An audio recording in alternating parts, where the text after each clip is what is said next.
Hello friends, welcome back to my channel. मैं ममता और दिल से स्वागत करती हूँ आपका अपने चैनल में। कैसे हैं आप लोग? मैं तो बहुत ठीक हूँ और आशा करती हूँ आप सब लोग भी बहुत ठीक होंगे। गर्मी का मज़ा ले रहे होंगे क्योंकि गर्मी तो इस समय बहुत ज़ोर शोर से है। जो लोग पहाड़ी एरिया में रहते होंगे उनको तो आजकल कितना मज़ा आता होगा ना। यहाँ तो हम यूपी वालों की तो हालत बिगड़ी हुई है। शायद दिल्ली में भी बहुत गर्मी हो रही है। इतनी ज़्यादा गर्मी हो रही है कि कोई हिसाब ही नहीं है कभी कभी। और मौसम भी इस समय जैसे लग रहा है खेल खेल रहा है। कभी कभी दोपहर में धूप के साथ साथ इतनी तेज़ बारिश हो जा रही है, आंधी आ जा रही, कोई हिसाब नहीं। कल भी मेरे घर बहुत ज़्यादा आंधी आ गई थी रात में। तो सुबह उठते उठते सारी सफाई घर की शुरू हो गई, क्योंकि झाड़ू पोछा करने के बाद भी पूरी अच्छी तरीके से डस्टिंग होने के बाद भी जब मैंने देखा तो अभी भी हल्की हल्की धूल जो थी वो सारे सामानों पे फैली हुई थी। और जब तक अपने ना करो तब तक समझ में नहीं आता है कि कितना साफ़ वो करना है। तो वैसे तो घर की सफाई करने में तो इस समय बहुत ही मतलब मन ही नहीं कर रहा है, इतनी ज़्यादा गर्मी हो गई है। और डस्टिंग करने में तो और हालत ख़राब होती है, क्योंकि आप फ़ैन भी नहीं चला सकते, नहीं तो एक जगह का धूल डस्ट करो और दूसरी जगह पे बैठ जाता है। और मेरे घर तो मैंने जो सफ़ेद मेरे फर्नीचर हैं उस पे तो इतनी ज़्यादा धूल बैठ जा रही है कि उसको साफ़ करने में समझ ही में नहीं आ रहा है कैसे साफ़ करें। आज साफ़ करें सुबह और शाम तक वो गंदे हो जा रहे हैं। मगर फिर भी सूखे कपड़े से मैं इसको सुबह शाम तो थोड़ा बहुत साफ़ करती ही रहती हूँ। फिर भी दूसरे दिन इतनी तेज़ मतलब आज रात में आंधी आने की वजह से फिर से हमको लोगों को फिर से दूसरे दिन अच्छी खासी डीप क्लीनिंग करनी पड़ गई थी। और बेडशीट तो जैसे लगता है कि बस कोई ऐसी डार्क कलर की बिछा दे कि वो गंदी ना होगा। मगर डार्क कलर मुझे बिल्कुल पसंद नहीं आता है बेडशीट पे। मुझे हमेशा लाइट कलर पसंद आता है, और गर्मियों में यही सब कलर जैसे लगता है कि अच्छे लगते हैं घर में। और अक्सर मैं लाइट कलर के ही बेडशीट बिछाना पसंद करती हूँ। मुझे ये बेडशीट मेरे इस कमरे के लिए बहुत अच्छी लगती है, क्योंकि मेरे इस कमरे का थीम ही वाइट येलो है। तो और ये वाइट येलो चादर मेरे इस कमरे में बहुत ही अच्छा लगता है। मगर कितना भी आज कल छत पे ये चादर फैला गया था धुलने के बाद, तो इसमें पता नहीं कैसा दाग पड़ गया। बहुत केयर करनी पड़ती है वाइट चादरों की चाहे कपड़ों की। मगर ये भी है कि वाइट कपड़े साफ़ भी बहुत जल्दी हो जाते हैं। तो मैंने आज अच्छी खासी अपने घर की डीप क्लीनिंग कर दी, पूरे घर की। मगर सबसे ज़्यादा टाइम मुझे अपने बेडरूम में ही लगता है, क्योंकि इसमें बहुत चार दोनों तरफ से खिड़कियां हैं, इसमें बहुत ज़्यादा धूल आ जाती है। और चलिए, घर की सफाई के साथ साथ खाना भी बनाना रहता है। और इतनी गर्मी हो रही है कि किचन में तो घुसने का मन नहीं करता। बस यही मन करता है किचन में घुसे और फटाफट कुछ ऐसा बना लें कि जिससे मतलब टाइम ही ना लगे और बन जाए। घर की सब करने के बाद मैं सोची चलो नहा लेते हैं, क्योंकि आजकल तो जितनी बार नहा उतना कम है। तो नहाने जाने से पहले मैंने वॉशिंग मशीन लगा दिया था कि सारे लोग नहा चुके थे। और उसके बाद वॉशिंग मशीन लगाने के बाद फिर भी घर में सारा सामान सही सही से रखना होता है, क्योंकि जब वो झाड़ू पोछा करके जाती हैं हमारी हाउस हेल्प, तो वो पूरे सामान को इधर से उधर बवंडर ला देती हैं, तो उसको सबको सही करना पड़ता है। और मतलब खिड़की दरवाज़ा खोल के रखो तो धूल आ जा रही है, और बंद कर दो तो बहुत तेज़ से गर्मी हो जा रही है। मुझे सबसे अच्छा मौसम ठंड का लगता है, वो मुझे सबसे मतलब बेस्ट लगता है।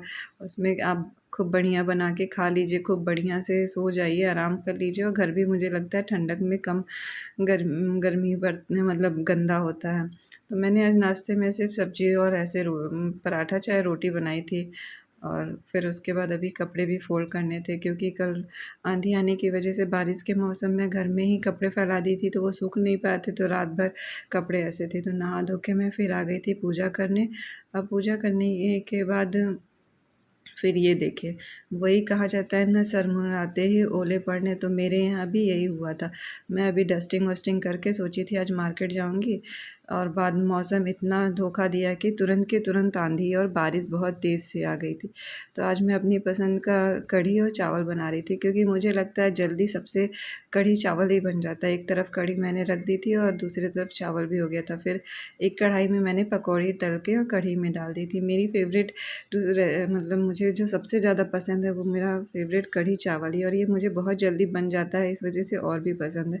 गर्मी के मौसम में तो कढ़ी चावल मतलब खाने का कुछ अलग ही है। एक तो बनाने में भी आसान और दूसरे टेस्टी भी होती है। इस वजह से मार्केट जाना था, तो मैंने सोचा क्यों ना पहले कढ़ी चावल बना के खा लिया जाए, उसके बाद चला जाएगा। तो इधर मैं कढ़ाई में से पकौड़ी तल तल के सीधे जो इधर मेरी कढ़ी कढ़ रही थी उसी में मैंने डाल भी दिया था। वैसे तो मेरे बच्चों को पकौड़ी पसंद नहीं है कढ़ी में, मगर मुझे अच्छी लगती है इसलिए मैं अपने लिए डाल देती हूँ। फिर मैंने लगाया कढ़ी में अच्छा सा एक देसी घी का तड़का, बस हल्का सा लहसुन और हरी मिर्च और हरी धनिया के साथ, लाल मिर्च पाउडर के साथ, हींग के साथ कढ़ी को मैंने तड़का लगा दिया। इससे क्या होता है, कढ़ी में बहुत अच्छा सा फ्लेवर आ जाता है और ये कढ़ी तो मेरी फेवरेट। और आज पता नहीं लिटरली इतनी अच्छी कढ़ी बनी थी कि हिसाब नहीं है, मगर मुझे मार्केट जाना था इसलिए मैं जल्दी जल्दी में बहुत थोड़ा सा ही खाना खाई थी। और सूखी 2 पकौड़ी मैं अपने लिए बचा ली थी, क्योंकि मुझे ये कढ़ी चावल के साथ कुरकुरी कुरकुरी ऊपर से भी पकौड़ी खाना बहुत पसंद है। और फिर मैंने बनाया था गर्मा गर्म काला नमक चावल। हमारे यहाँ सिद्धार्थ नगर जहाँ पे ये जॉब करते हैं वहाँ पे ये काला नमक चावल बहुत ही मतलब फेमस है, और ये शुगर फ्री होता है और इसकी महक बहुत अच्छी होती है। तो कढ़ी के साथ ये चावल बहुत अच्छा होता है। फिर अच्छे से लंच करने के बाद मैं निकल गई मार्केट, और बारिश तो इतनी ज़ोर से आई थी कि लंच कर रही थी उसी समय बहुत ज़ोर से बारिश हुई। ये हुआ कि हम लोग लग रहा है मार्केट ही नहीं जा पाएंगे, क्योंकि बहुत ज़रूरी काम था, इस वजह से हम लोग को मार्केट तो निकलना ही था। और देखिए हमारे साथ मार्केट कौन जा रहा है, मेरी बहन का बेटा ये रतन। ये मुझे 2-3 दिन बाद देखता है तो इसको जैसे लगता है कि शर्माने लगता है, और हम लोग को देख के अपना मुँह छुपाता है कभी। और ये जब खुश होता है तो ये देखिए किसी को नोचता ही या मारता है। फिर हम लोग पहुँच गए मार्केट। हम लोग को आपके लिए बहुत बड़ा सरप्राइज़ है, मगर तो हम लोग किस चीज़ की शॉपिंग कर रहे हैं ये तो मैं आपको बाद में बताऊँगी। और ये देखिए रतन अपनी वहाँ पे किसी फ्रेंड बना लिया था, ये इस लड़की के साथ वो खूब मज़े से खेल रहा था। तो शॉपिंग करने के लिए तो वैसे रतन बहुत परेशान नहीं करता, फिर भी अगर उनको कोई बच्चा मिल जाए तो वो उसके साथ ही हो लेते हैं और उसके साथ खूब मस्ती करते हैं। ये लड़की तो रतन को जैसे लग रहा था छोटा बच्चा समझ के मतलब नोच रही थी। फिर वहाँ से मैं आ गई घर, और घर पे ये लाए थे भुट्टा, गैस पे भुट्टा भुनने के बाद चाय पी। उसके बाद मेरे यहाँ तैयारी हो रखी थी पाव भाजी की। अब रात के समय मार्केट करने के बाद पाव भाजी बनाना तो बहुत कठिन था, मगर फिर भी इन लोग का बहुत मन था बच्चों का, तो इन लोगों ने भी मेरी हेल्प करके तैयारी करवा दी। तो मैंने बनाया था आज पाव भाजी। तो मैं पाव भाजी बनाने के लिए ज़्यादा बॉयल करके सब्ज़ी नहीं डालती हूँ, मैं उसे चॉपर में ही महीन चॉप कर लेती हूँ। तो पहले मैंने कढ़ाई में बटर डाला, फिर प्याज डाल के अच्छे से भून लिया, और लहसुन अदरक और हरी मिर्च का पेस्ट डाल दिया। और फिर इधर मैंने मटर को भी मतलब हैंड हैंड ग्राइंडर से जो होता है चॉपर से, उसी से अच्छी तरीके से महीन चॉप कर लिया था। और गोभी, फूल गोभी और गाजर को भी। इससे क्या होता है, भुनने से जो सब्ज़ी का फ्लेवर आता है वो उबालने से नहीं आता है। तो मैं अच्छे से इसको चॉप करके भून लेती हूँ। खूब बढ़िया से भूनने के बाद उसमें हल्का सा पानी डाल के ढक देती हूँ। उसके बाद मैशर से मैश कर देती हूँ इससे। उसके बाद फिर से मैं इन सब्जियों को अच्छी तरीके से भूनती हूँ। तैयारी तो मैंने कर ली थी पाव भाजी के, घर में इन लोगों का भी बहुत मन था, मगर उसके बाद पाव भाजी मसाला ही नहीं था। तो फिर मैंने घर पे ही, वैसे गरम मसाले में सौंफ ही मिलाने के बाद ही पाव भाजी में मैंने रेसिपी सर्च करके फिर मसाला भी तैयार किया। और फिर इसमें आलू और शिमला मिर्च को क्रश करके डाल दिया। आलू तो बॉयल करके ही अच्छा लगेगा, तो उसको आलू को उबाल के और घिस लिया था। फिर मैंने डाला थोड़ा सा सॉस और ढेर सारा बटर, क्योंकि पाव भाजी है तो बिना बटर के तो ये तो होना ही नहीं था। फटाफट ये हमारी पाव भाजी बन के तैयार हो गई थी। फिर मैंने पाव भाजी में अच्छा सा कलर लाने के लिए उसको बटर में लहसुन और लाल मिर्च पाउडर का फिर से एक तड़का लगाया। इससे क्या होता है, पाव भाजी के भाजी में जो है बहुत अच्छा सा फ्लेवर आ जाता है और कलर भी बहुत अच्छा आ जाता है।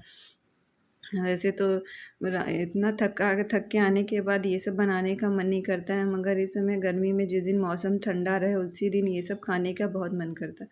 तो आज दोपहर में आंधी बारिश होने की वजह से मौसम बहुत ठंडा हो गया था। सुबह जितनी ही गर्मी थी उतना ही मौसम ठंडा हो गया था। तो मेरे जाने के बाद फिर मेरी हाउस हेल्प से मेरे बच्चों ने घर को साफ़ करा लिया था, क्योंकि मार्केट बहुत ज़रूरी जाना था। तो मैंने पाव भाजी बनाई थी और बहुत ही टेस्टी पाव भाजी बनाई थी। मैं थक गई थी तो मैंने अपनी बेटी से कहा भाजी तो मैंने बना दिया है, अब पाव तुम लोगों ने गरमाना है। तो उन लोगों ने बटर लगा के सिर्फ सिंपल ही बटर से पाव को सेक दिया था, कोई भी मसाला नहीं डाला था, और ये बहुत ही अच्छा बन के तैयार हुआ था। तो ये देखिए मेरी टेस्टी सी भाजी और पाव तैयार हो गया था। उसके साथ ये कुचुम्बर, जो कि प्याज और टमाटर और धनिया पत्ती, हरा मिर्ची का नमक डाल के बनता है। मुझे पाव भाजी में सबसे जो टेस्टी लगता है वो यही लगता है। बिना कुचुम्बर के तो मुझे पाव भाजी फीकी लगती है। तो अगर आपको मेरे इस वीडियो में कुछ भी अच्छा लगा हो तो प्लीज़ लाइक और सब्सक्राइब ज़रूर करिएगा। मिलती हूँ मैं आपसे नेक्स्ट वाले ब्लॉग में। बाय।